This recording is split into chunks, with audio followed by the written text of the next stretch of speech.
आशीष, आप बताइए कि एल&टी से क्या एक्सपेक्ट कर रहा है स्ट्रीट, कैसे रह सकते हैं नतीजे?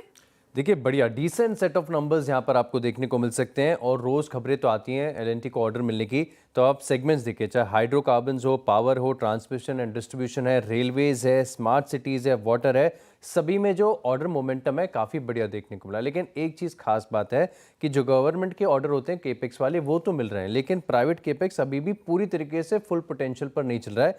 लेकिन इसके बाद भी अगर आप देखें तो क्योंकि कुछ लेगेसी प्रोजेक्ट जो है इनके इस क्वार्टर के दौरान एग्जीक्यूट हुए हैं, पूरे हुए हैं, तो इसके चलते एग्जीक्यूशन में एक बढ़िया इंप्रूवमेंट देखने को मिलेगा। इनके जो सऊदी की ऑर्डर बुक है वो काफ़ी बढ़िया कर रही है, वहाँ पर नए ऑर्डर्स भी मिल रहे हैं, एग्जीक्यूशन भी वहाँ पर काफ़ी बढ़िया है। और जो इनके नए बिजनेसेस हैं इनमें भी अगर आप देखें तो मिसाल के तौर पर जो जीसीसी की ऑर्डर पाइपलाइन है एक ही मॉनिटरेबल रहेगी। अब बात कर लेते हैं नंबर्स की, तो सबसे पहले आप रेवेन्यू टॉप लाइन का आंकड़ा देखें, 13% की बढ़त आपको देखने को मिल सकती है, 62,451 करोड़। ये आंकड़ा याद कर लीजिए, बाजार इसको नोट करके चल रहा है।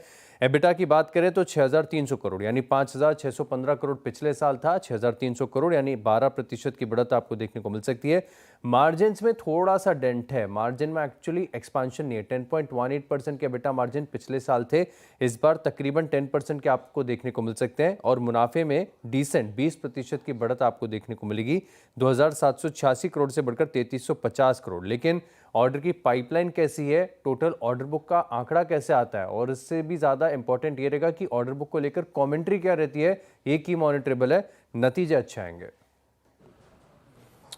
नतीजे अच्छे आएंगे एल&टी के लिए। अच्छा, एल&टी को डिस्कस करें तो आई थिंक इसमें से सबसे जो हमने चार्ट्स 3 डिस्कस किए, एशियन पेंट्स, एनटीपीसी और लार्सन। जरा एक बार स्क्रीन पे लार्सन रखिएगा। आशीष, शुक्रिया आपका इस पूरी बातचीत के लिए, एक्सपेक्टेशन जाहिर करने के लिए। और लार्सन करीब करीब 3418 पे आप कह सकते हैं ओवरसोल्ड जा रहा है। प्लेसमेंट नेगेटिव है, मतलब कोई ऑप्टिमिज्म नहीं है इस प्राइस में रिगार्डिंग अच्छे नंबर्स को लेकर। -200 EMA की ट्रैजेक्टरी में। मानस, आपकी रीडिंग क्या कहती है? और जानते हैं ये एल&टी की प्लेसमेंट थोड़ी सी खल इसलिए भी रही है कि वर्सेस कमिंस ये काफ़ी एक ख़राब चार्ट है।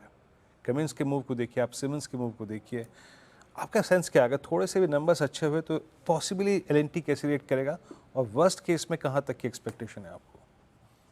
तो देखिए, अगर हम स्ट्रक्चर की बात करें तो वो नेगेटिव है, क्योंकि 200 डे मूविंग एवरेज के आसपास कंसोलिडेशन हो रहा था।